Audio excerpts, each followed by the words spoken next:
All right.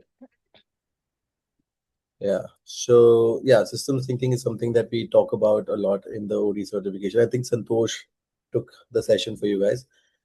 And yeah, so here you are trying to pick out your insights from the course and use it in your interventions today.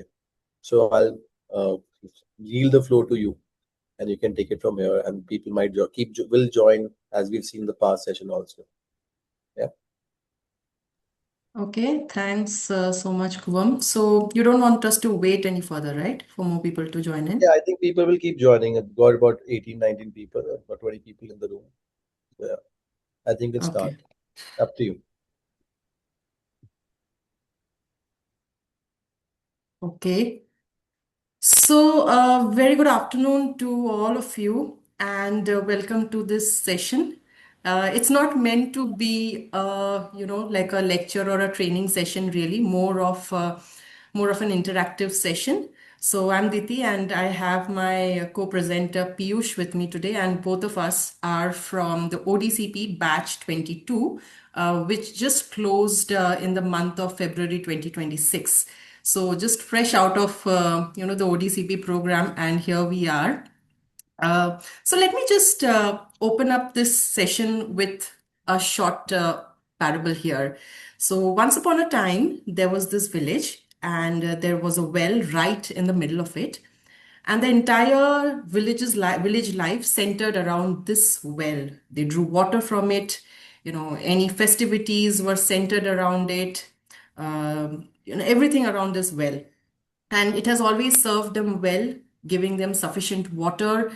There were no problems whatsoever. But one day, the villagers started to see that the water was not filling properly. It was less. It was muddy. The buckets were half filled, so they were wondering what has happened. So the village chiefs, they asked the mason to come and check the well. So the mason checked the well, saw some cracks here and there, and he fixed it. He fixed the pulley, and he said, okay, it should work better. So the villagers tried, and for a few days it worked. Okay, but again the same thing. After a few days, again, the water was muddy, there was less water. Now, what is happening? So then the village chiefs thought, I think there's some challenge with the villagers. I think they need to be trained to draw water from the well much more efficiently. So they got the village school to teach the villagers to draw water from the well much more efficiently, not to spill here and there, to coordinate well with each other, not to get into squabbles, etc. So again, what happened? For a few days, things were all good. Everybody was getting their fare of water, their bit of water. Everything seemed fine, fine. But after a few days, again, the problem resurfaced. And the villagers said, okay, let us call the mason again. And the mason checked everything. The well was fine. The villagers were drawing the water properly. So, what was happening? So then he went a little further away, and he checked behind the hills, the far off hills. And he took the villagers there and he showed what nobody could see. And that's it, that the trees were cut off, were chopped off. They've been chopped off for a long time. And with all the construction that was happening around, the water was not seeping into the ground as it should have. And that is what had impacted the well water. So, just this short parable to get you introduced to, what happens when we look at issues, challenges uh, with a very narrow lens, directing them towards what is just clearly directly visible in front of us. And what it brings us to this is that this is the very famous dialogue from the Matrix movie. I'm sure, a lot of you would be fans of this particular movie and you remember this scene. But this is all about reliving these patterns again and again. And at almost every facet of our lives, be it in our organizations, we keep on expecting people to follow the rules, the policies, the steps, use the systems. But despite pushing, nothing seems to work. In our relationships, in our families, We give instructions, we set our expectations, we set boundaries, but then frustratingly, it keeps happening. The patterns keep returning. And even in our personal lives, it keeps happening. We want to change habits, we want to be better, but somehow or the other, uh, you know, things keep on happening, patterns resurface. And these are not always linked to individuals and people. This is where the system comes into play. The hidden aspects in the structure come into play. And this is, I think, what was the common passion with which both Piyush and I had joined the ODCP program. For me personally, I am an L&D practitioner, and for the last decade, I've been working on honing my L&D skills. How do you make learning better? How do you diagnose problems? But I became very painfully aware that there are certain things of about the organization that I am just not able to see, or maybe I'm just not unwilling. I'm just not willing to see, because I'm looking at everything from an L&D perspective, just like the Mason who was there. And this is what, led me to the ODCP program. And systems thinking was one of the aspects, one of the topics that really opened up my perspective. Piyush, why don't you talk about your, motivation here? Hey, hi, thanks, Diti. Good afternoon, everyone. So my name is Piyush. I actually am a financial services trainer and in the core functional domain of financial services, and have been doing this for close to a decade and a half now, working with a bunch of capital markets firms. For me, the idea behind looking at ODCP was how do you improve some of the learning outcomes in terms of the knowledge to make knowledge a competitive advantage for financial services firms. I mean, eventually, when a financial services firm is selling whatever product they are selling or whatever service they are selling, it is dependent on what is the knowledge level that the employee, the advisor, the salesperson has at that point of time. Because you're willy-nilly going and telling somebody that, I know financial services better than what you do, and hence we are guiding you on that. So how do you link learning outcomes to that?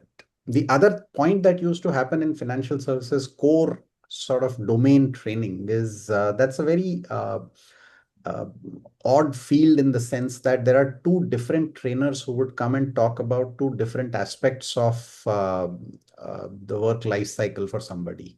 So I would go and talk about, let's say, equity markets or mutual funds or macroeconomics, fixed income, or any of these core domain products. And there would be somebody else who would come from the sales or behavior or org side and, try and teach those skills. And the participant eventually would be left on their own to, sort of join the dots on these two and use it somehow in a blended form in their client conversations. So that would always leave some kind of a gap in my understanding. That was my idea of why I wanted to go towards, something on the behavioral side or organizational development side, and understand how does learning stick, how to make learning a competitive advantage for a financial services firm, which is basically selling the idea that, we are knowledgeable. So that was my idea of joining the program. Diti? Thanks. Yeah, thanks, Piyush.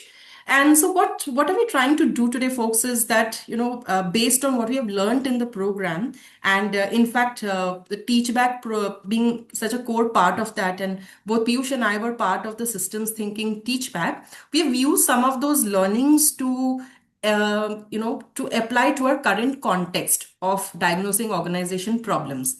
And these some of these early efforts is what we want to present to you today. But we want to highlight that these are not concrete in terms of any frameworks or any lenses or theories. This is just, something that we have tried, and we want to share with you, and we want to keep it interactive. If you would like to unmute, ask, clarify, or even correct us, we would be very happy with that kind of debate, because we definitely are just presenting some of our thoughts here, and we want to see where it goes. So, just talking about the learning design maturity continuum. So, at a very basic level, we just execute orders. So to give you an example, say, the CFO comes and tells you as an L&D practitioner, okay, I want a training on presentation skills for my team. So if I just take the order, and I do a training on presentation skills, body language, slides, what to do, so that becomes like order taking, right? That's the very basic level. Here I'm just coordinating. The skills of coordination come into play. If I do a little bit of higher maturity in my L&D design, so then it's level 2 learning objective oriented. So here, for example, Bloom's taxonomy probably comes into play. I have very clear deliverables, right? Say, for example, I say, okay, at the end of this program, the participant should be able to write a very key insight on the slide. That could become the learning objective. Or the second learning objective could be that choose the correct slide to represent the data. So I'm still referring to the example of the CFO requesting for a presentation skills program. So here is an L&D practitioner. The skills that I would need would be that of instructional design, right? But it's just learning. It's not linked to business KPIs at this level. Now at level 3 is where KPIs come into play. So here I go beyond my instructional design skills. I actually become a consultant. I actually do a lot of stakeholder management and I ask much deeper questions to my CFO. So here I can ask, okay, what is it that you're really trying to achieve? So say, for example, the KPI that we come up with is that reduce the cost of goods sold by 2%. So, this is probably the KPI. And then we try and understand that why is it becoming tough for his team to be able to achieve this goal? Like, are they not able to come up with ideas to reduce the COGS? Or, are they not able to present their insights to the leadership team? Are they finding it difficult to challenge leadership? So there could be a lot of things. And based on that, you design the program. Okay, and you see, okay, if it is making a difference in their behaviors, in their meetings. Here, the training, and in the training design, we bring in live COGS statements, we simulate leadership conversations. So this is how the design gets influenced by the maturity. However, based on my experience, what I realized that even this is not sufficient, because even by following this approach, it is highly possible that the participants or the learners actually do not apply what they have learned. And I'll give you a typical example and you can try. So say, for example, we have done this training on data presentation, storytelling, presentation skills for the finance team where they are presenting insights. Okay. But we see that when it comes to, they have learned how to write, say, consultative statements, insights on the presentation that they are making to the CEO. But we find that when it comes to the real presentations, they are just not applying it. They have gone back to their original format. Any guesses why this would happen? Why is it that after practicing so much in the training, how to write insights like a consultant, why would they not do it in the real meetings with stakeholders?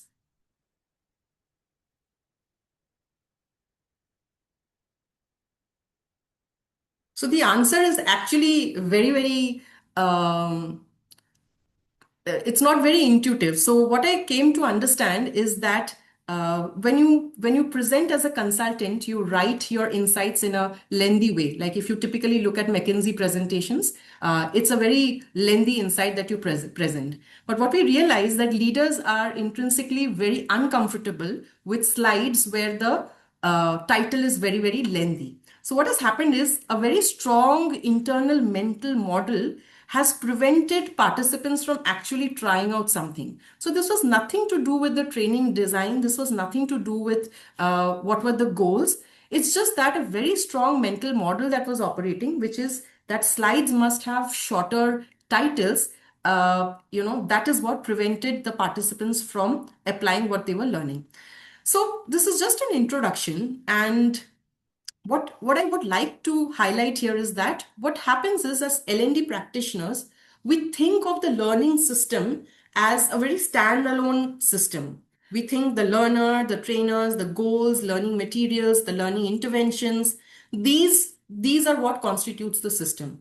And we don't realize that some of the other factors in the larger organizational system, that is managers, the work priorities, the incentives, metrics, cultures, norms, etc. All of them have a bearing on the learning outcomes. And there's this invisible barrier. Sometimes it is created by some of our own mindsets, like, that our work ends at learning delivery, we cannot impact outcomes. So these are some of the invisible barriers that exist. So this is the mindset shift that we are looking at. And how do we do that? So this is the question that is what we are asking in this particular forum here. So how do we go about looking at the learning ecosystem in a much broader way? And here is where I would like to bring in a quick example here. And there are quite a few slides. We forgot to highlight that earlier because we realized that a lot of terminologies that we use in our session today may be unfamiliar to some of you. And also, if you have attended ODCP sessions quite some time back, this would be a good refresher. So that's why we have kept these slides with all these examples and the terminologies. So here's a very typical symptom that we see, and most L&D practitioners would be very familiar with this particular symptom. Is that learners are not engaged in the training. So the symptom is learners are physically present in the training, but they are cognitively disengaged. So what do we mean? They are on their phones, calls, laptops. They are not engaging in a conversation with the trainer. So this is a very typical symptom. So what we try to do is that we try to look at this particular symptom from a systems thinking lens, and hence the entire construct of systems thinking informed learning design. So how did we try to do that? We tried to look at the systems thinking laws that are presented by Peter Senge in his book, The Fifth Discipline. And we've also drawn inspiration from Donella Meadows' work on stocks, leverage points, etc. So we'll define some of these terms along the way, and we'll showcase how we have used them.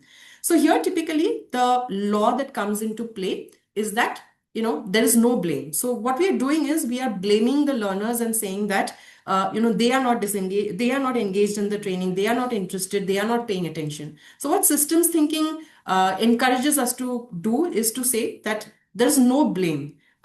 We as the learning practitioner and the learner, we are both part of the system.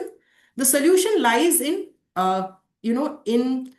solution lies in the relationship with the other in the system. So when I say relationship, it means the transaction, the interactions, etc. So this is the core of the law. And how do we use it? So how do we go about it? So here is the next terminology, which is basically the system boundaries, which are the declared purpose and the operational purpose. Now, what is a declared purpose? The declared purpose is basically what is said out there explicitly, openly. So in a meeting, what it is said, in an email, what it is said, the vision, mission statement. So very explicitly it is stated, that is the declared purpose. So for our example, for the specific example where we are saying that learners are in a training room, the declared purpose is that we are building capability through learning. That's the declared purpose. However, it contradicts with a much more important purpose, and which is the operational purpose. This is the lived experience. So what this means is that this is beyond what is said, what is mentioned in PPTs, emails, communications, etc. This is what is the real behavior that you see, which is driven by actual work priorities, the incentives, the signals, etc. in the system. So this is the real purpose. And what is the real purpose? In the context of the example that I mentioned, the real operational purpose is that maintain uninterrupted work delivery. That means that I'm in the training, the stated purpose is build capability, but the operational purpose, real purpose is that maintain uninterrupted work delivery. It doesn't matter you're in a training, but I also have to maintain work delivery. And where does this come from? So when we are looking at systems thinking, the other parameter that comes into play, the next parameter is the key actors and the elements. Now, who are the actors? The actors are the different individuals, role holders, etc. And elements could be the other conditions, the policies, the rules, etc., which are interacting. Now, what is most important here is that when we look at a system at the first instant, there are certain actors and elements which are very evident to us. In this example, the learners, trainers, the learning designer, learning material. In fact, I think I've missed another one, which is the classroom itself or the virtual session itself. These are all the actors and the elements which are very visible to us. But there are other actors and elements which are not, they are not so evident to us, and these are the managers, the work tasks, the operational demands, the organizational rewards and performance metrics. Now we perceive them as being the background factors, but in fact they are part of a learning ecosystem whether we accept it or not. So these actors and elements, they continuously interact with each other. And how do they do it? We'll come to that in a second. Here's another term that is part of systems thinking, and that is stocks. So what are stocks? Um, so stocks are basically defined as certain things, certain accumulations in the system, which defines its condition. I know it's a little bit of a tough to understand concept, so I'll try to explain it with an example. So, for example, say right now I am in the session, and one of the stocks could be is that how confident am I feeling in presenting this concept, right? So confidence, now the confidence can be high, confidence can be low, and there are certain activities, tasks, which kind of accumulates the stock or it drains the stock. Now, what could accumulate this stock, this confidence to present? It could be the practice. It could be that if I've practiced the session, if I have sufficiently discussed it, studied it, taken feedback, it could increase my confidence. My prior experience of presenting a session like this on this topic, maybe that could. What drains? For example, if the technology falters at certain point, maybe that will drain my confidence at that point of time. So this is what is called a stock. Now there are lots of stocks, and these are usually invisible, not intangible, but these are invisible. Trust, confidence, learning capacity, safety, lots of things, confidence. Piyush, any other stocks that come to your mind or any other example? I mean, typically, in addition to some of these could be, stuff like, let's say, knowledge that builds over a time, or client trust, as you said, trust that builds over a time, learning culture that could build over a time, a perception that does learning matter. I mean, basically, the idea being that a stock is the current state of something that can be built over a period of time, essentially, right? It's unlike, let's say, a training that is happening or this session that is happening, which is a flow event. A stock is something that keeps building, cumulatively over a period of time in the context of a firm and a system. Yeah. And thanks, Piyush. And the level of the stock determines behaviors of the system. Sometimes there is a threshold. For example, if the trust reaches a level where it breaks down, then you suddenly see a different behavior, right? So the level of the stock determines certain system behaviors. Now, going back to the example that we were discussing, which is learners attending a session. So what are some of the stocks that we could think of? So the first stock is learners' attention to training. And what accumulates? Like if they are able to focus, their cognitive focus. What drains? If they are splitting attention between work and training, if they are anxious about certain things, if they're frustrated, about the AC, for example, not working. So those are things that drain the learner's attention. So one of the stocks. The second stock is perceived relevance of the training. So this is also something which can keep on reducing or it can keep on increasing, right? So what accumulates? A belief that the learning will impact the impact their personal work, or from a personal point of view. So that will continuously build this particular stock. And what drains? If the content is very generic, there is lack of applicability in everyday work. So then I think somebody is unmuted. Okay. Okay. Thanks so much. So this could reduce. So generic content, lack of applicability of the constructs, it could reduce the perceived relevance of the training. Now the third one is, which is a little more difficult. So again, certain parts of the system are more easy to detect, identify, and then there are certain parts which remain hidden. So these are structural blind spots. So if you just go back to the parable that I shared at the beginning of the session about the drying well, the trees were very far away, right? So the trees that had been chopped off. So some of these things remain hidden. So again, here is a stock, which is the psychological safety to disengage from work. Every time in the training session, the participant is thinking that I have work pressure, and then there is this session to attend, and can I disengage from work? Now, what accumulates this psychological safety? The sense that ignoring work temporarily is acceptable. If they know that it's okay that my emails go unanswered, if there are certain delays, it's okay because today I'm in the training, then that psychological safety will be there. Now, what drains? Like for example, if there are certain signals coming in, oh, there is an urgency, there is an escalation, can you take out a few minutes for these mixed messages?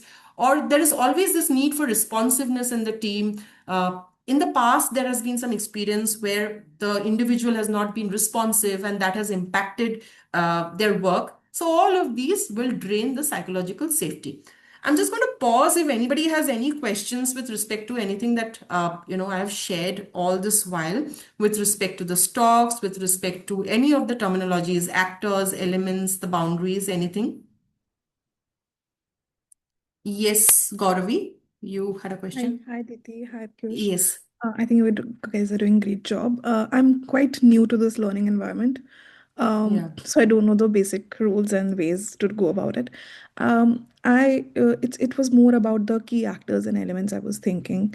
I think, and this is coming from my own workplace as well. I think at so many times when we divide our key actors, we of course divide more in terms of managers, or even the what sort of managerial chart does it look like. We divide learning designers, instructional designers, learning and development specialists, but we tend to forget divide the learners. And so my background is neurodivergent learning sciences, Yeah. and what my organization also does a mistake is that they see learners as one unit, that there are these one kind of learners. So for example, even Mm, right now, there is this knowledge delivery that is happening, and which expects that this is the only way to learn, and it happens mm, in learners. So what is your view on how even learning designers or learning experience designers should bifurcate and maybe just start talking about that there are maybe five kind of learners, four kind of learners that our organization has? I think before mm, that also you were talking about what failed in that delivery here, right, in training. mm, I think mm, in my view is to know the learners, is mm, what kind of learning patterns do they have. And also I think one of the sessions that I was attending recently, they talked about is to listen to your learners. They are not primary education learners. They're not 4 years old who can't tell you mm, what they're looking for, or what are their learning patterns. So I think what's your view mm. on this? So, Gauravi, thank you for that question. And I think when it um, comes to learners and the different types of learners, and you specifically brought about the concept of neurodivergent learners. I think there, when we design, we tend to have this mental model. And I think one of the most, later on, we are going to talk about balancing loops. But I think one of the most impactful factors, elements in a system is the mental model.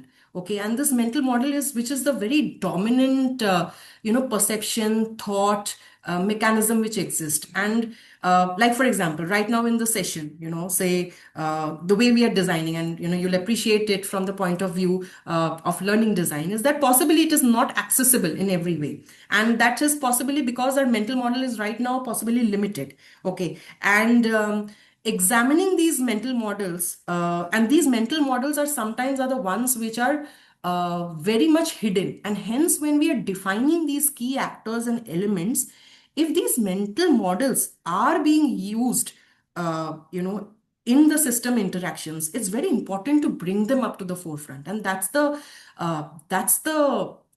I would say, that's what we have been trying to do, because, while Piyush and we have been working on this, we realized that when we follow this approach, there are so many blind spots it throws for us.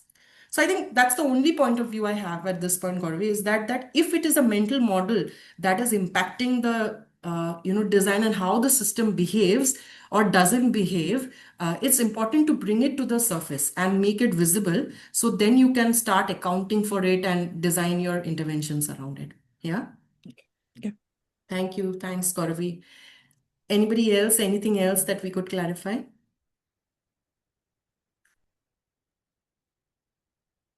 Okay, so I'll just summarize that we spoke about the declared and the operational purpose. We spoke about the key actors and elements, course talks. Now I'm going to go to something very interesting, and this is what really throws up, okay, why the actors and elements are behaving in a way that they are, okay? And so so the first one we start with is the incentive. So what is incentive? Incentive is anything which either accentuates a behavior or reinforces a behavior, or curtails it. Okay, so in this case, in the example that we have given, that learners are not attending, not being attentive in the session, why this might be happening is that the managers might be actually praising employees for being attentive.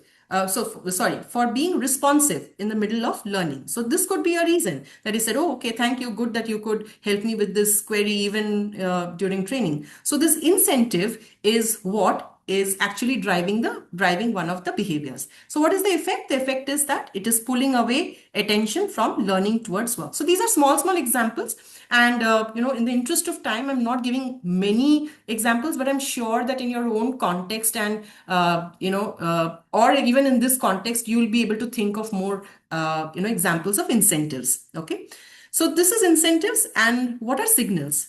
Now, signals are basically behaviors, messages that come through, words, tones. It could be certain actions, it could be certain decisions, and especially from leaders. So this signal kind of tends to reinforce in the actors' minds, or in this case, the learners' minds, that what is okay and what is not okay. Okay, so for example, in our case, the signal is the manager calls and messages during training time. It's a very clear signal that, okay, even during training, you are expected to respond to work calls. Just take this one, it's urgent. So this kind of message, this is a clear signal that, learning time is not protected, right? And if there is no communication, very clear communication, that when you're learning, it is very important that you disengage from work and you focus on learning. So all of these signals, or the absence of those signals, drives behavior, right? And what does this do is this has an effect where continuously the learners are thinking about what truly matters right now. Okay, so this is signals. And what are the constraints? Constraints are certain aspects of the system which at this point, cannot be changed. It is limited, it is constrained. So for example, it could be a particular policy, it could be budgets. So these are some of the constraints. In our example, the learner's attention, that is limited, right? Either they can be part of the training or they can expend it towards work. So that is a limited attention. The fear of being seen as unresponsive, if it is playing on their mind, that is again a kind of constraint. If the learner is part of a role which requires constant responsiveness, could be responses to email, customer queries, could be, And so that itself, if there is a risk associated, that also causes, that is also kind of constraint which drives these behaviors. Now, what is the summary here? The summary is that incentives, signals, and constraints are the things that make the actors behave in a certain way in the system. Okay, and that is what impacts the various talks that exist in the system. So here's another terminology, which is the key flows.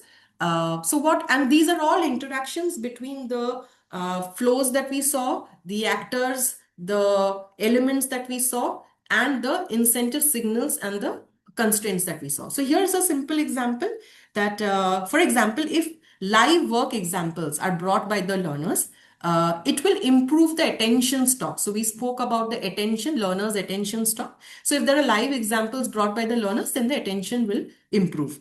Then if there is a very clear linkage, how the learning will impact work, it will improve attention. We took a very simple example, so that it becomes easier to connect with the different terminologies. And going ahead, we have a little bit more complex cases that would come up. And the third one, for example, if there is a very explicit communication that, when you are in training, you're not expected to take care of work, then that again improves attention. And on similar lines, we have some of the outflows as well. And as you can see that these are linked to the signals, the incentives, and the constraints that we spoke of in the earlier slide. Okay, and now we're coming to a very, very important part of entire systems thinking, and that is loops. And loops are actually the building blocks of systems thinking. So I'll try to explain this as much as possible. So there are two types of loops actually. So one is called the reinforcing loops, and the other is called the balancing loops. Now, what is a reinforcing loop? The reinforcing loop is kind of pattern or an interaction wherein, when one actor or element impacts the other and it has an increasing or a decreasing effect in a loop. A very simple example to understand this is that in our personal lives is that when we do exercise, we feel more confident and happier. And when we feel more confident and happier, we exercise more. And when we exercise more, we feel happier and more confident, and hence we exercise more. So as you can see that one behavior is reinforcing the other behavior, the other component, and it has a cumulative effect. So it has a compounding effect. So the easiest way to think of it is that the action has a cumulative effect. And an example to consider from a business point of view is that sales are increasing and the word of mouth is improving, and the word of mouth is further increasing the sales, and the sales is further increasing the word of mouth. Okay, so this is again a virtuous cycle. The operating word here is that it keeps on increasing. So there's a reinforcing effect and it is continuous. But these effects are not always positive. It could also be a vicious cycle. Now, what is a vicious cycle, for example? And I think we have a live example right now with the current war. And that is that when there is there is a perception of shortage of gas, and then people go and hoard gas, and that creates more demand, more shortage of gas, right? So that itself, and then the shortage keeps on building. So that again is a loop which keeps on building on top of each other, right? So that is a reinforcing loop. In the example that we have taken, so what is one of the examples of reinforcing loop? So say if the perceived relevance of the training is low, then it will lead to reduced motivation to attend. Learners have a propensity to attend work, and the trainer then observes low engagement and makes the content generic, stays generic, rushes through it, and the learning becomes less contextual. And so this is a typical reinforcing loop, little complicated as compared to the examples that I shared, but this is a very typical reinforcement loop. Piyush, do you want to share another example, or if anybody else would like to, if there's an example coming in your mind, you could share, unmute yourself and share. I'm good. I think I'll use the other case example only. Sure. Okay. Great. So reinforcing loops is one, and the other one is a balancing loop. Again, a very important construct, and I think a tougher loop to actually, understand and deconstruct. So what is a balancing loop? A balancing loop actually works on a certain goal. Now, one of the simplest way to understand this is, say, for example, there's a speed limit on the highway, okay, and so you accelerate or decelerate based on the speed. So if it is 80, it's going slightly higher, and you slow down. So there is a certain goal, and your behavior is modified. Behavior modifies the goal. Sorry, your behavior modifies your action, and based on the goal you modify your behavior. So it's a very goal directed behavior. Now the interesting thing is that sometimes these goals are very explicit. So for example, the speed, the targets, sales targets, production targets, these are very explicit goals, but sometimes these are very implicit. These are these are not very visible.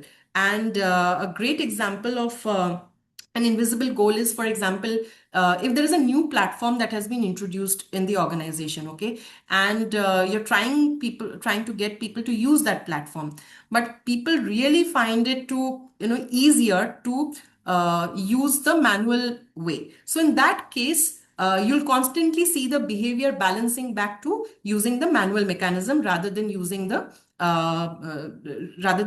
software or platform over here. So this is a typical example of a balancing loop. It's not a very easy to understand loop, and I hope we've been able to explain it. In the context of the example that I've shared, of learners, not paying attention in the class. So here, what we see is that, for example, the balancing factor here is the zero risk to work delivery. That means work has to continue irrespective of training. So what happens is, if there is a work disruption, manager sends a signal that, okay, do you have a minute? Can we finish this piece? An employee responds during the learning time, and work disruption is reduced. But the moment there's a gap again, the system will try to go back to its original shape and size. So this is a typical example of a balancing loop. Now, when you have these stocks, these reinforcement loops, these balancing loops, the incentives, signals and constraints in play, you're able to see that what could be the possible solutions. Now, what happens is, in this particular case, and here's just one small example, a typical solution would be that, ban phones, laptops, etc. But what happens is, this solution just blocks the behavior. It just tries to correct the behavior, but it does not address the systemic issues which are at the manager level, at the organization level, at the incentive level. And it actually gives rise to new side effects, which is psychological resistance. There is increased desire to check phones or get distracted, right? So these are the typical solutions. So coming to the final point of the framework, and these are the leverage points. What is the leverage point? Leverage point simply means that in the entire system, once you have mapped it, there are certain solutions which may look very simple, but they have a very significant impact on the outcomes, on the behaviors of the system. So leverage comes from the point lever. So, what is the lever? It helps you do something easily, right? And it comes from that point. It also is a financial term. So it basically says that by making a very small change, you'll be able to get a very high impact. So that is called a leverage point. So when you're mapping the entire system, this leverage points become more and more visible. And here are some examples of, the leverage points in the case that we've seen, is that you could change the signals themselves. Is that a very clear communication that learning time is protected? You're not expected to actually check your mails, respond to work requests during this time. So making it very communication, very simple example, but could be a leverage point. And the second one, which is again a very strong one, which is to improve the relevance of the training. So with relevant case studies, examples from participants, etc. And so here, what you're doing is you are weakening the reinforcement loop as well. What was the reinforcement loop? The reinforcement loop was that the training was not relevant, it was generic, and hence people were getting disengaged, and hence the training tend to become more generic. So by doing this, what you are doing is you are weakening R1, and B1 as well. Because what you're saying is this training is relevant and hence it actually impacts my work, and hence, it is useful to me. I am actually not doing anything which is, against my work. And hence it kinds of softens balancing loop as well. So here's a summary for you. We looked at the entire scenario or the symptom of learners who are not able to focus or who are not being attentive in the session.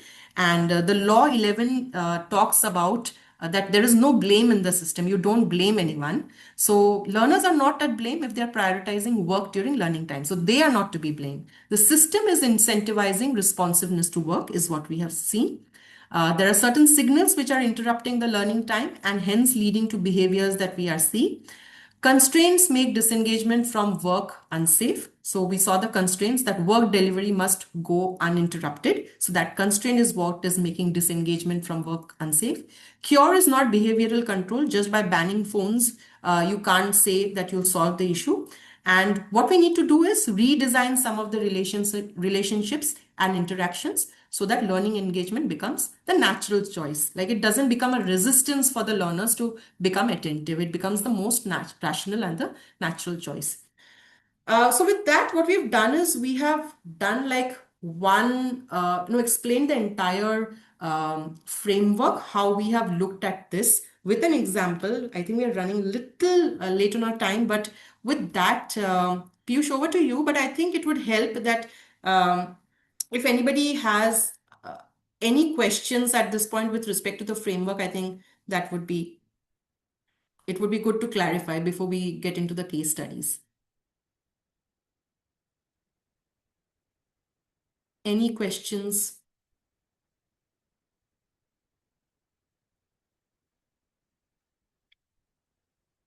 Okay, so Piyush, over to you. Thanks, Diti. I was reading the comment section, and I think a lot of us resonate with what you just discussed. This is a common issue that gets faced in a lot of the L&D programs. So you pick up another case.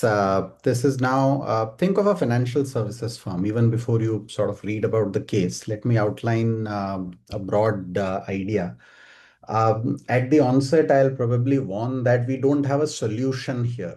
I mean, we have some suggested solutions, but me and Diti were discussing that in our experience, a lot of them don't really directly work. So maybe it'll be food for thought for all of us to figure out if there are any solutions to approach this. Now, I'll lay down the broad idea. The situation is, think of a financial services firm, think of a bank or an advisor who's advising you for your portfolios, right?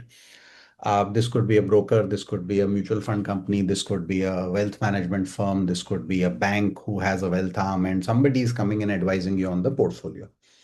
Now, the broad service being sold is that this advisor has a lot of knowledge and hence is well equipped to kind of advise you on your portfolio, right? And over a period of time, the firm probably figures out that, okay, we are in the business of knowledge, or we are charging for knowledge on financial markets, financial products. So let's train our employees on that. Right. Now, the case says that the firm basically decides on an L&D program to build employee knowledge in financial markets and products. Employees attend this, but for some reason, they do not internalize or apply the learning. Right. The knowledge levels remain shallow. They do not engage deeply with the learning program despite the organization's investment in L&D. Learning remains superficial and it does not translate into improved client conversations, right? And the firm concludes at the end of it that training didn't work and considers scaling it back, right?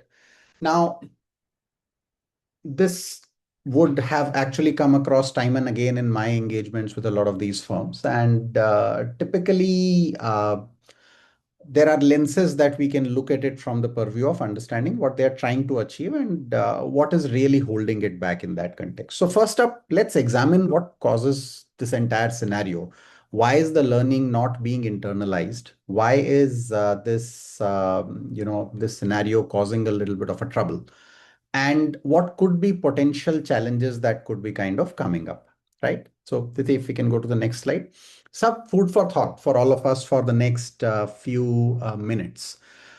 Think of it from the purview of what are the symptoms. Any system thinking laws, if any one of us has gone through, there are 11 of those in the book Fifth Discipline that have been outlined. So you could think of that. What do you think is the declared purpose and what do you think is the operational purpose of the system? Who are all the key actors in the system and what are the key elements? What are the key stocks? What accumulates and drains these stocks? What could be incentives, signals, constraints at play? What are the key flows? Any reinforcing or balancing loops at play? What could be typical solutions? And what are the points of leverage? We've written down everything that could come to your mind. But let's just first figure out, why is this happening? What do you think could be causing it? What are potential possibilities that are causing this scenario? That there is a learning activity that is happening. People sit through it, they actually like it, but they don't internalize it at the end of it.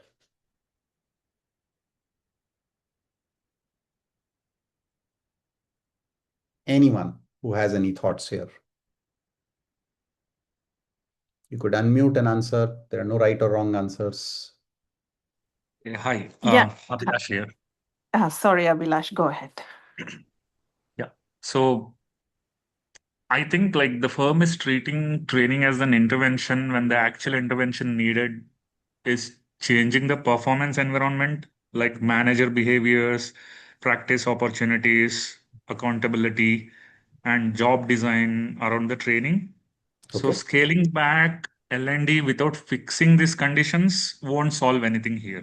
Like it will just reduce investment in something that was never given a fair chance to succeed. So that's the kind of perspective that I am going through this. Sure. Sure, Abhilash. Aisha, you were saying something?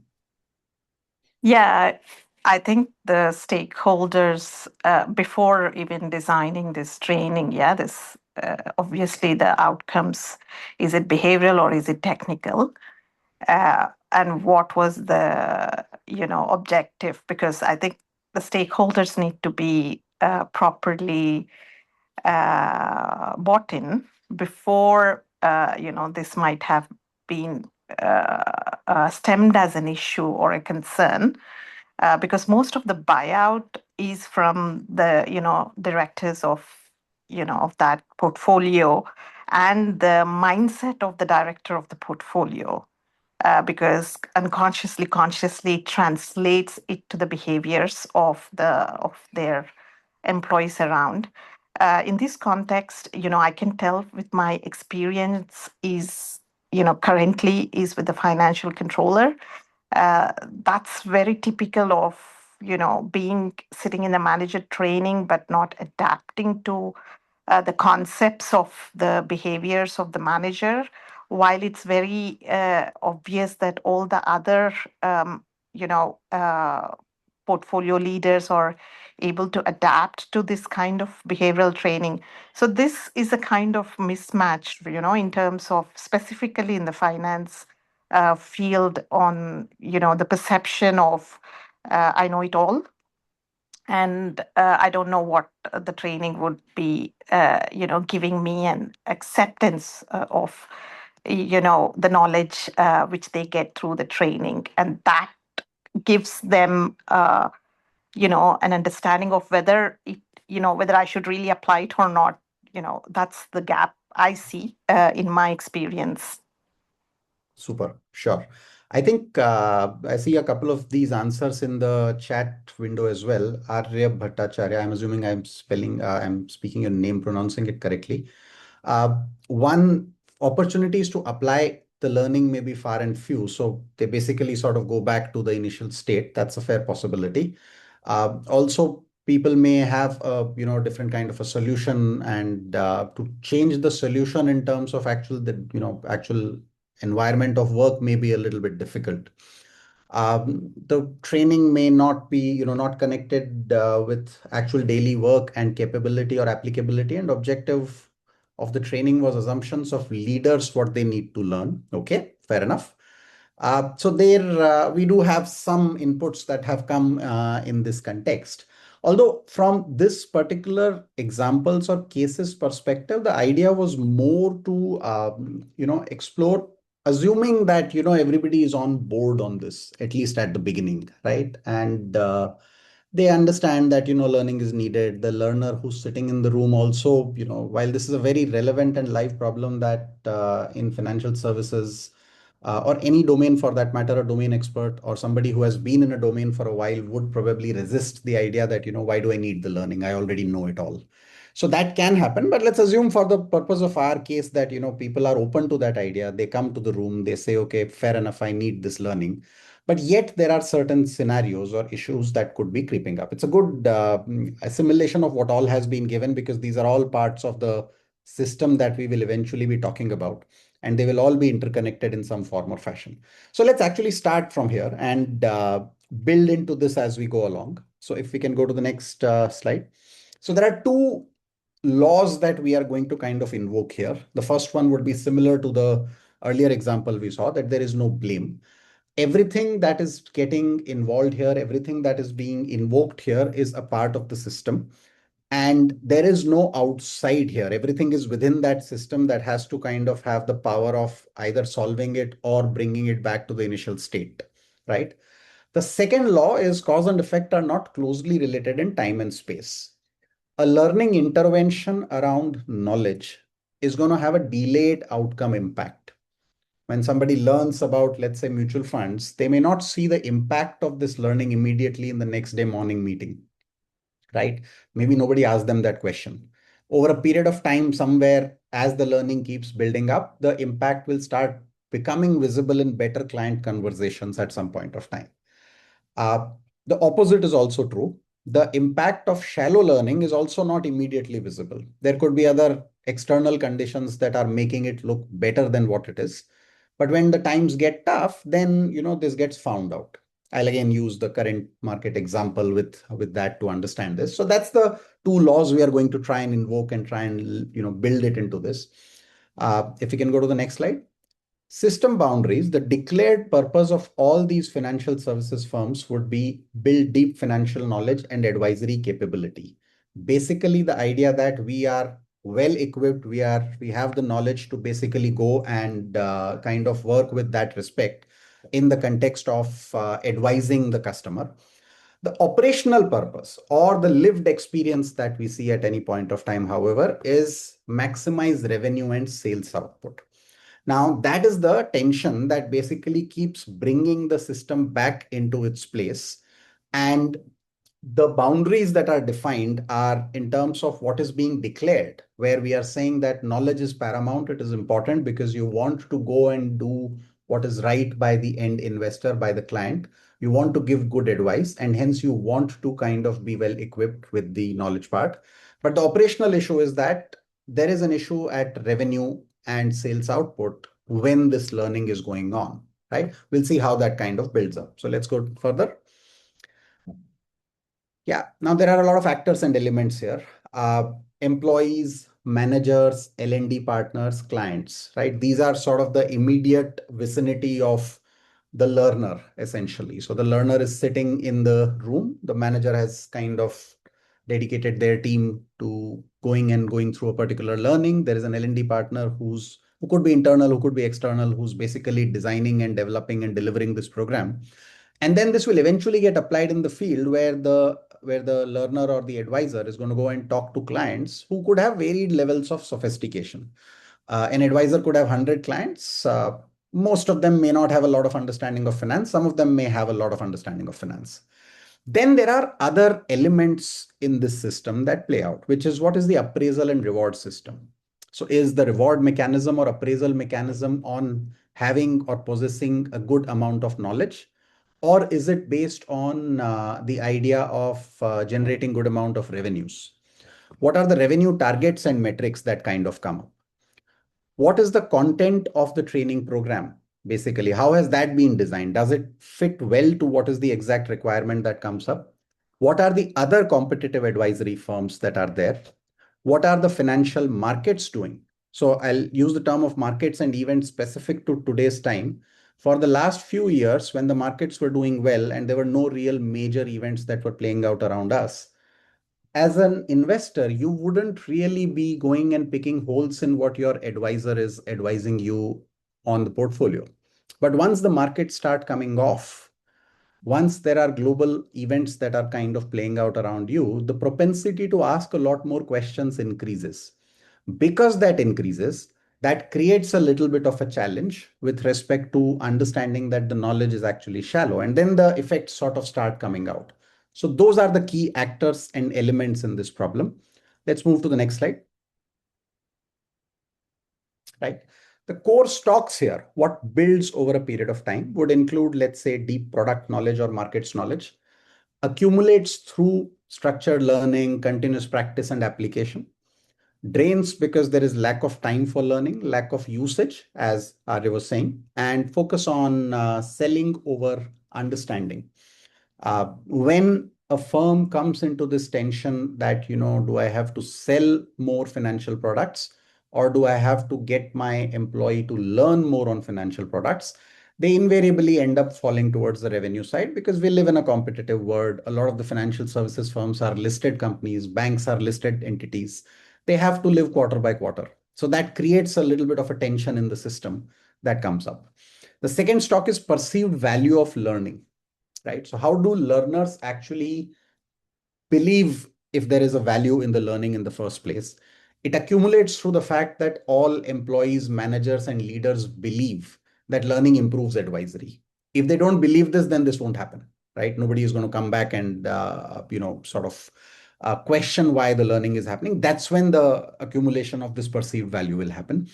If the training feels disconnected from work, or a lack of visible linkage between what the knowledge is and what the revenue is, or there is a premature evaluation of the impact. I went through a training on equity markets today.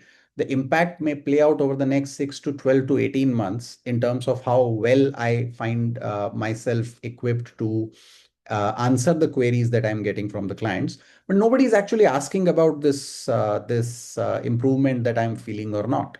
The linkage that the firm is probably looking at, did the training real, result in some kind of a revenue accretion, right? And if it didn't, then what was the purpose of the training in the first place? So that is what drains the perceived value of learning. A third stock could be client relationship quality.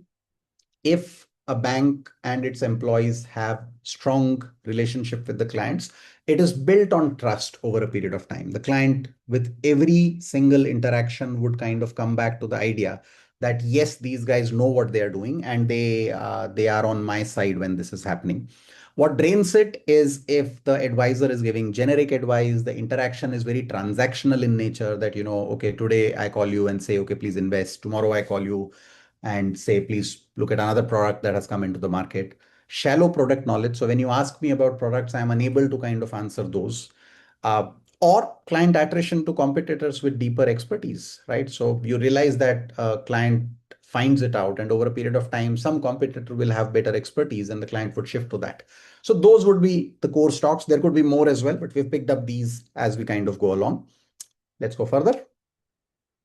Now, what are the incentives, signals, and constraints? Now, typically, because all of these firms are competitive, they are in the markets, they are in financial markets, appraisals are predominantly, these are the incentives now, appraisals are predominantly entirely tied to revenue generation, right? What kind of number of clients do I handle? How many new accounts did I get? And what kind of amount did I did I get to invest across various products? How many credit cards I sold if I was a banking RM, how many home loans did I sell, how many current accounts did I open, how many life insurance policies did I sell, and so on and so forth, right? Bonuses, promotions, and recognitions are predominantly driven by deal size and volume, right? Which is predominantly how good in somebody is in revenue generation. Knowledge of financial products is given some attention, but it is not weighted significantly, right? And there is no real reward for mastery and no penalty for shallow knowledge as long as the numbers are matching up. So let's say the markets are doing well. If somebody has shallow knowledge, but they're able to achieve their revenue targets, nobody would ask a question to their shallow knowledge. So then that sort of incentivizes continuing in the same fashion. Consequences of shallow knowledge are delayed months to years. Consequences of missing revenue targets are absolutely immediate. So if I am a salesperson in a banking environment and I have been given revenue targets and I miss those, the consequence for me is immediate. I'll miss the bonus that I'm going to get this quarter. But if I don't have knowledge, this consequence can actually take time to appear. I'll keep giving myself a story that, it works without having the knowledge. So that's the issue. The effect is it pulls employee time and attention decisively towards selling and away from learning. And that becomes a bigger problem in the longer run because sooner or later, somebody else in the market will come with a better learning and pull the client away. So that's going to kind of play out, right? So that's the incentives that we have. Let's go to signals. The signals typically that the firm gives is that top performers are high sellers. If you actually, sort of walk into some of these firms and you look at who are the top performers or who are perceived to be top performers, who are the people who are rewarded or revered in the organization, these are high sellers. They may not necessarily be deep experts, right? Managers keep teams selling rather than releasing them for training. Junior employees sometimes see that the stars who are seniors have skipped training. And post training, nobody really asks, what did you learn? In fact, there have been instances in my life where I have encountered with firms where after the training, the participant attending the training has been asked, how was your holiday? And that just gives a very different signal to what learning engagement would mean for somebody. So it continuously reminds employees what the organization would truly value, regardless of what it says. They could be saying something completely different, but the signals will tell what they are really valuing. We go to constraints. The constraints are that there is a finite employee time. Every hour of learning is an hour of not selling. And a manager who sponsors a training, let's say there are 5 managers and one of them says, I need my team to be really good in knowledge.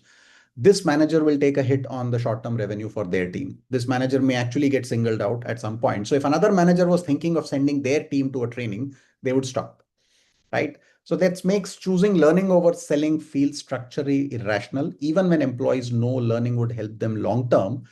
The short term is what is being maximized here, right? Let's move further.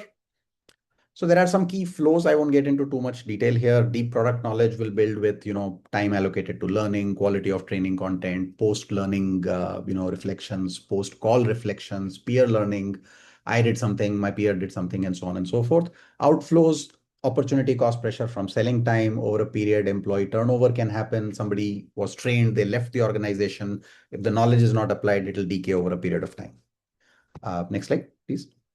Similarly, for client relationship quality, if you have long-term trust-based conversations, trust will build, relationship quality will build. If you give generic advice, that will drain eventually. So we can go further.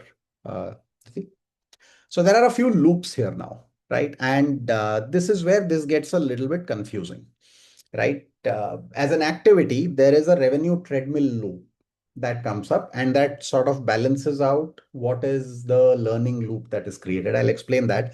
And that B1 would be the primary sort of loop that comes out. There are two weak loops that come, which is L&D intervention and credibility check. So we'll go to those as well. There is a reinforcing loop that comes here. And that reinforcing loop is the shallow knowledge spiral. This is the vicious cycle that Diti was talking about, that, it goes into a loop where less knowledge kind of creates more pressure and so on and so forth, and eventually results in less knowledge as we go along. So let's look at the two loops first, the major two ones. The balancing loop is essentially we identify, let's say the firm says revenue is slow. And why is the revenue slow? Maybe somebody identified in the firm that knowledge nahi hai, we don't have knowledge in the team. So a need for learning gets identified right at the top. Then we create a learning plan, get everybody's buy-in, all of that happens. The team attends the training. When the team is going through this training, every hour they spend on training or making themselves better in terms of the knowledge is a lesser hour in sales. The moment there is lesser hour in sales, it results in lower revenue. And then the balancing check in the system is revenue pressure. Because somebody in the team will come back and say, where is the revenue number? I mean, learning and law is great, but what if we don't meet this quarter's number? So this is similar in the sense that, the manager sends a message during the training saying work is going on, you are required at work. In a sense, revenue is falling short, you're required to do revenue. Why are you spending time learning? And that pulls the system back towards the revenue treadmill, essentially, that, spend more time generating revenue rather than trying to kind of go and learn on this context. This results in the reinforcing loop, which comes next, which is, if we can go to the next slide. Yeah, sorry. Shallow knowledge would result in reliance. So let's say you have a team who actually has no knowledge about financial products. So as a firm, what we would rely on is you'll say, okay, don't think too much. We'll give you the script, go and speak this to all the clients. So then they rely on scripts in conversations. Because they are relying on predefined scripts, they are not customizing, talking to the client in their language, what the client needs. They are giving generic transactional advice. This is a mutual fund. This is why it is good. This is why you should buy. That's what I've done, right? Because this goes on, eventually you realize you will double down on volume over value because the client doesn't trust you and doesn't give you a lot of money. So you end up sort of doubling down on volume, find more clients who will do this. And then there is lesser motivation to learn deeply. And that loop just goes on and on and on because you're continuously on that idea of shallow knowledge spiral, right? There are some other loops that come up. For example, the second balancing loop that comes, which is if you can go back a couple of slides, Diti. One more. Yeah. The credibility check. Now, what happens is this comes in once in a while where, a client asks some tough questions and the person realizes, okay, I don't know this. I need to know this if I am advising this client.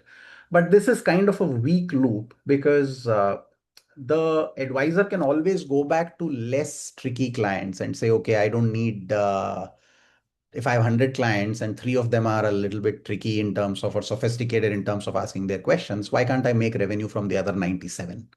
And let these three go, maybe get another three easier clients to deal with. So it doesn't really show up very quickly. There is a weaker link because structurally the person shifts to sort of damage control rather than actually solving the problem at that point. L&D intervention, as we said, you do an L&D intervention, the eventual issue is the system pulls it back, saying that you have to kind of be back in terms of what is important, which is revenue, right? So you can go further. Further. Yeah. So what is the typical intervention? Either you invest more in training, then you say maybe the content was not good, so let's make content better. Then we say, okay, people are probably not paying attention in the class because they're not implementing it. So let's make attendance mandatory. And then we say, okay, if this is causing hours to go down, they will do it at their own time. Let's add e-learning modules, right? They don't need to take out of time of their sales. They will take out time from some other time and then they will finish it on e-learning as well. So system is addressing a surface channel, which is the knowledge delivery, but leaves the structure untouched. Incentives still reward value and revenue and not knowledge. Signals are still telling the employee that selling is what is going to matter. And the problem is that I have a finite amount of hours. So learning time means that I'm kind of losing on what I could have used to do sales. And that results in compliance without commitment and attendance without absorption, right? So let's go further. Typical solutions also create some kind of side effects. So, there is an opportunity cost and that is punished by the appraisal system. Over a period, employees become cynics in this entire cynicism kind of rises that, what is a bearing? It's not going to help me any which ways. So why should I spend time attending training? There is management resistance because the manager who sponsored the training will take a short-term hit and then, somebody will hold them responsible. There is misattribution. When the training fails, either the firm will blame the L&D or employee motivation, but not the incentive structure, right? And it makes it hard to then have a real conversation about appraisal design.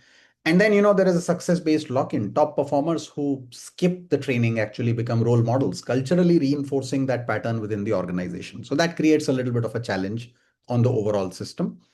We can go further. There are some leverage points, although I will say, as at the beginning, I said that these don't necessarily, I haven't seen them work as well. You can rewrite the appraisal architecture, put some sort of weightage on knowledge, but it's difficult to actually enforce it. And because learning by definition is a little bit qualitative, what percentage do you give to it? And it's not that the firms don't know about this issue. It's that they realize that in the short term, maximizing revenue makes more sense. Can you link knowledge to revenue visibly, saying that a better equipped advisor in terms of knowledge gets the bigger clients and hence will be able to generate a higher revenue? That can be done But again, it's not without its pitfalls that is there. You can embed learning in the workflow, which is put role plays so that actually they feel that the learning itself, even if it is a functional training, which is what I started with when I said, why did I join ODCP? Was that functional training is done separately and sales training is done separately. And then the participant is sort of left to put 2 plus 2 together and say, I'll use this 4 in my meeting when I go there. Right now, the issue is that doesn't work. And you do have to cut down on something then, right? What if you embed the two together? You could do that using role plays. A lot of the firms try this as well.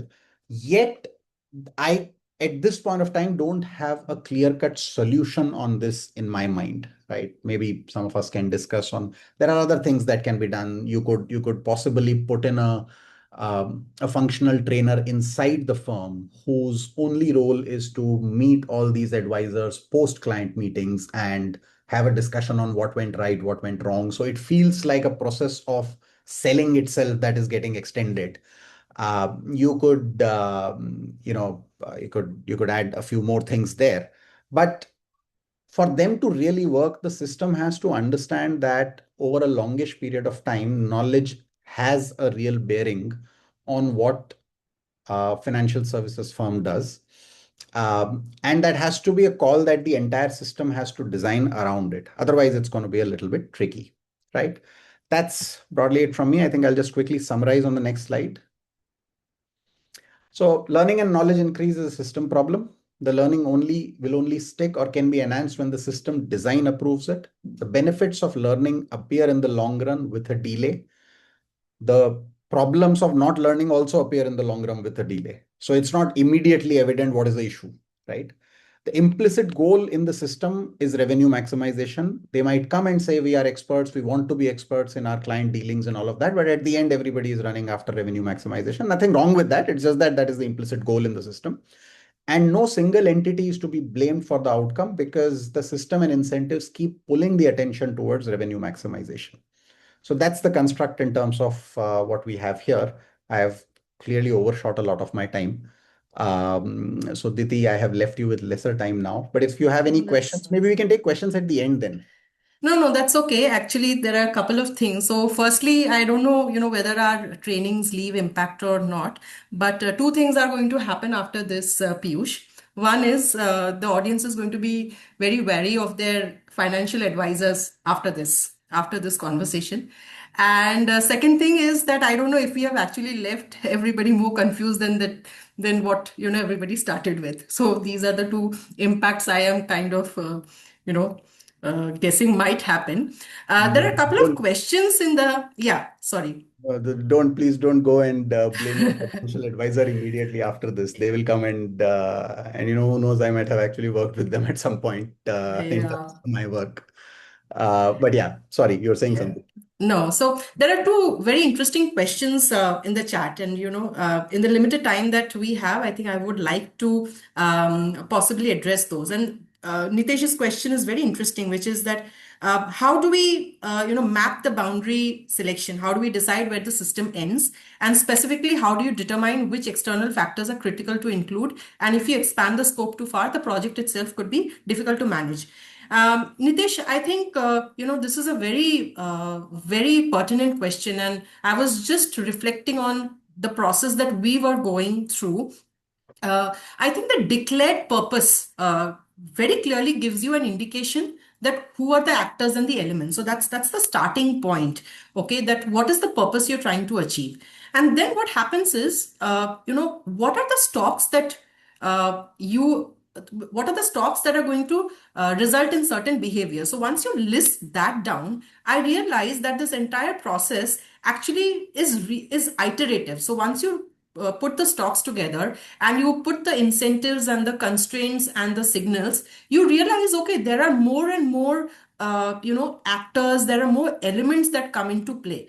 I think this iteration happens for a couple of times, and uh, you get a possible structure of the system, a border of the system, is what is my take. I'm not an expert in this, but I think that's what happened to me when I was defining the entire process. It is possible that some elements, actors, talks get missed, and the entire objective is to how do we bring some of these blind spots to the forefront. I think that's the most important thing, is that how do you use a structured approach to ensure that some of these blind spots come into the forefront. So I hope it answers your question to some extent.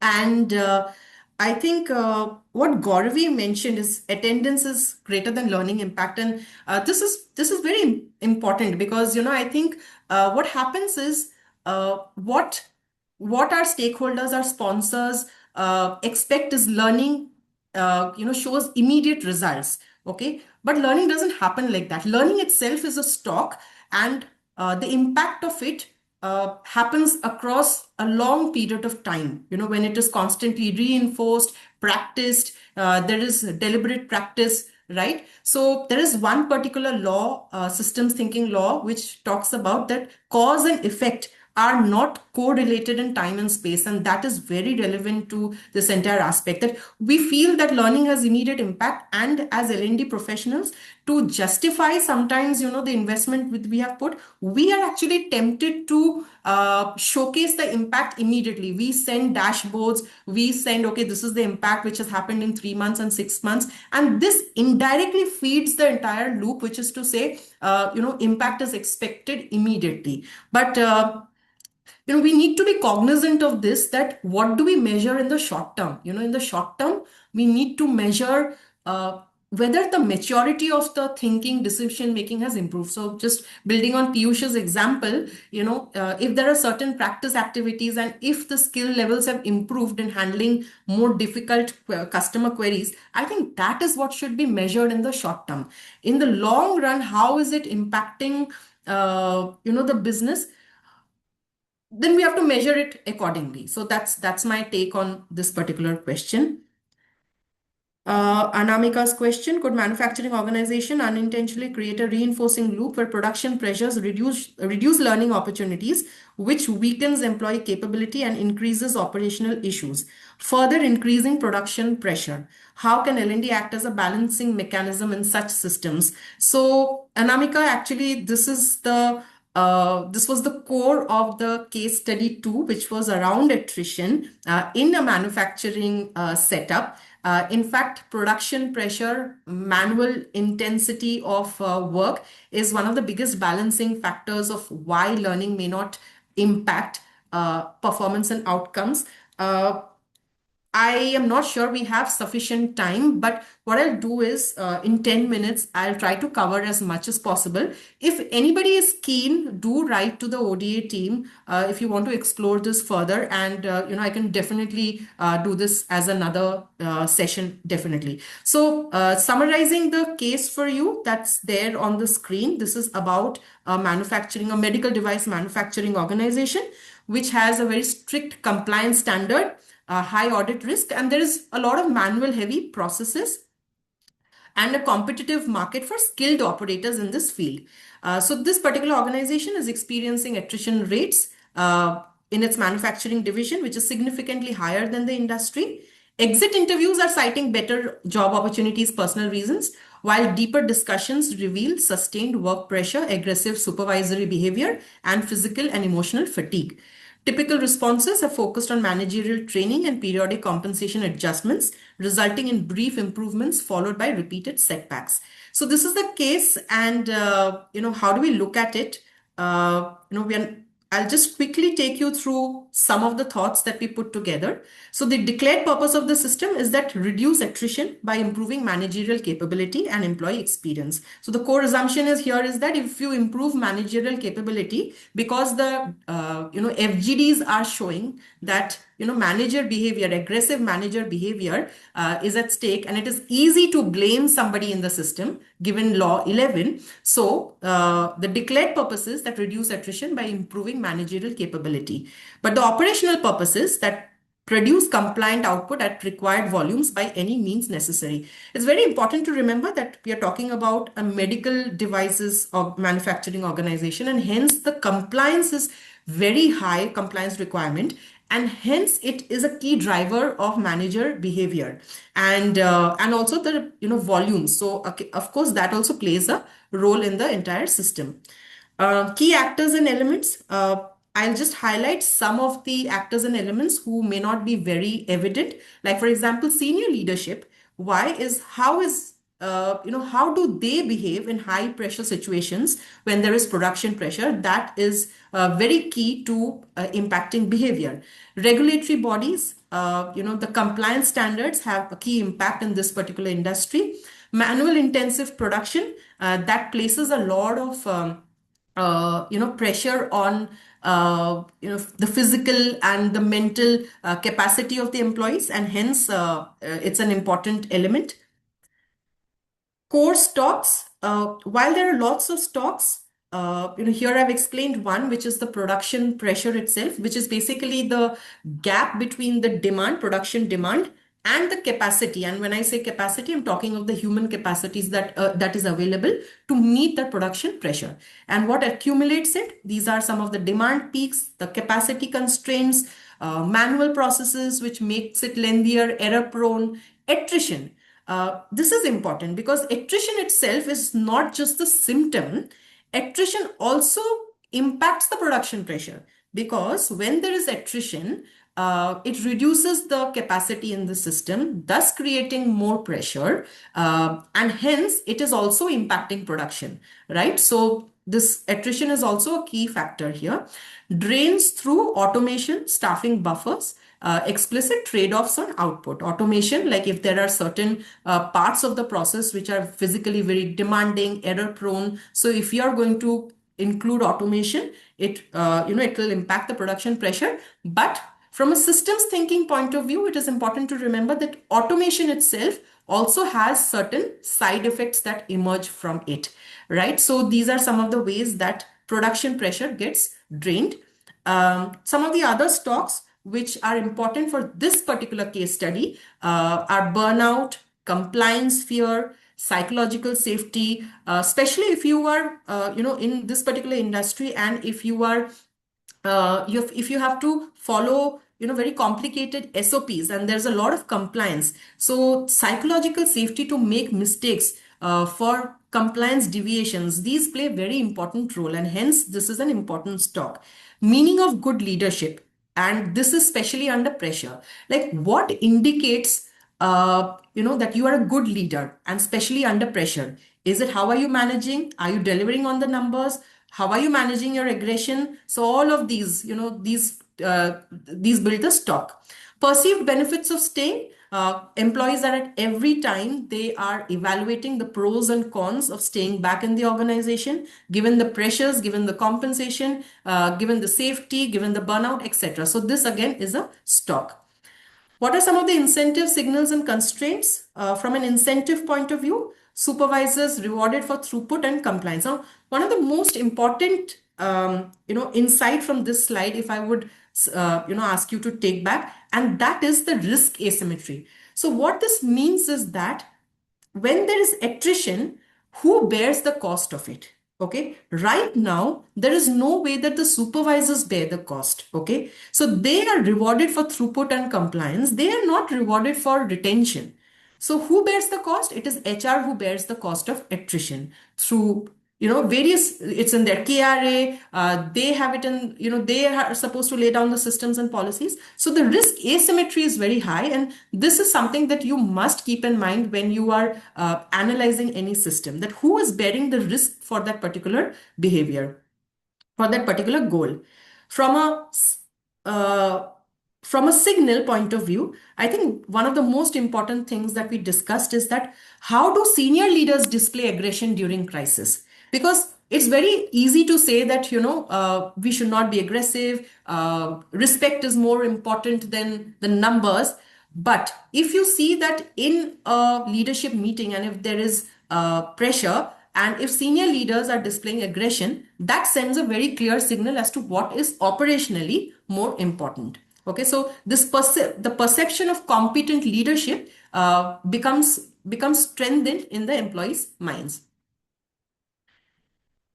With respect to constraints in this particular case, it's very clear that the automation investment may happen or may not happen. So that itself is a constraint. The manual intensity may not be, lessened in the shorter term, and the regulatory nature of the particular industry is fixed. So that is something that you cannot actually change. That's something that the system has to work with.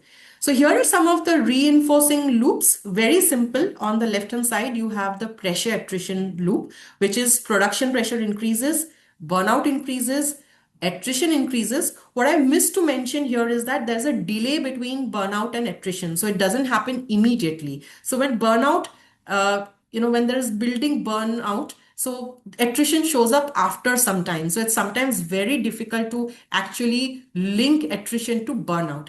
And when attrition increases, available capacity reduces, production pressure increases, and so that this particular loop reinforces itself.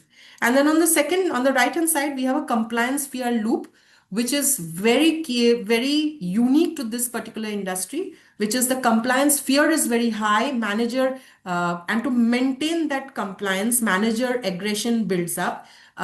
With that managerial aggression, psychological safety in the system reduces. And when there is psychological safety is less, there are higher chances of errors, and that increases compliance risk. And when compliance risk increases, compliance fear increases, right? So these are reinforcing loops that happen.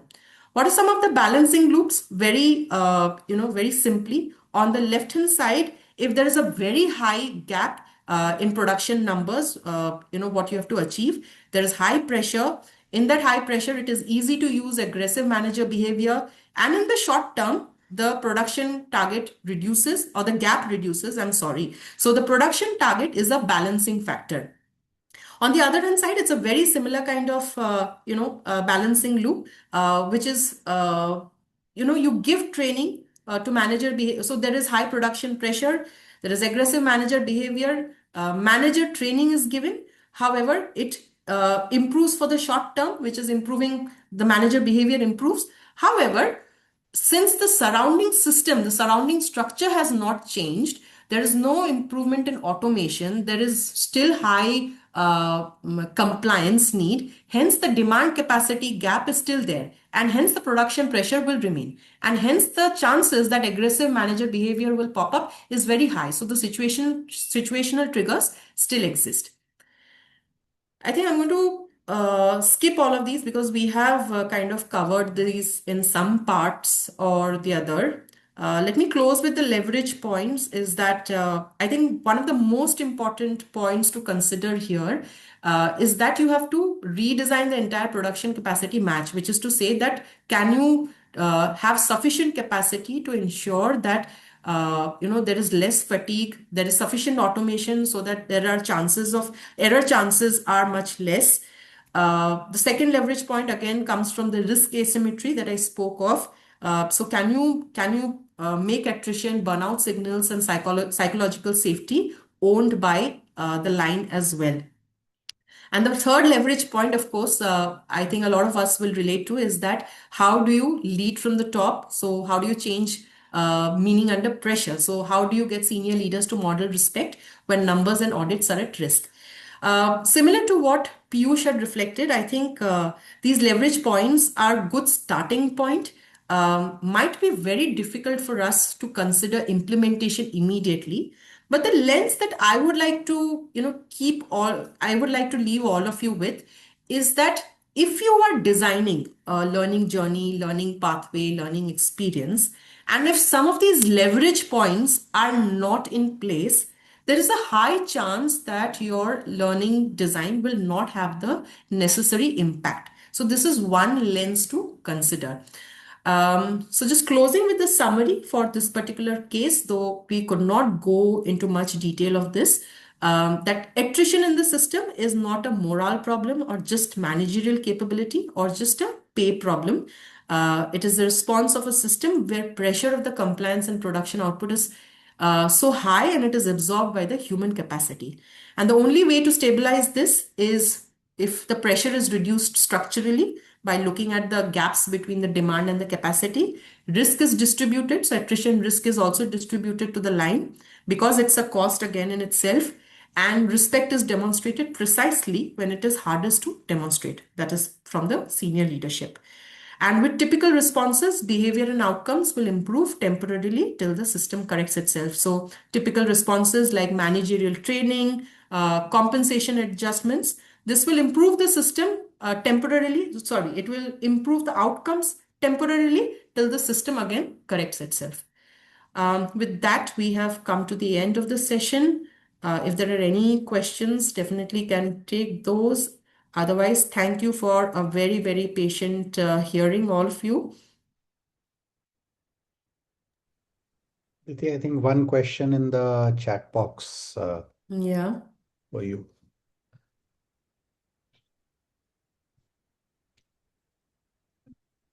Yes, Sunita. So I'm suggesting that the fourth level is systems thinking, informed learning design is what, because I feel that just keeping the KPI based approach in mind limits our thinking, and we are not able to see some of the other aspects of the system which either reinforce the learning or, for lack of a better word, kill it. So I'm suggesting that the fourth approach, the fourth level of maturity is a systems thinking informed learning design.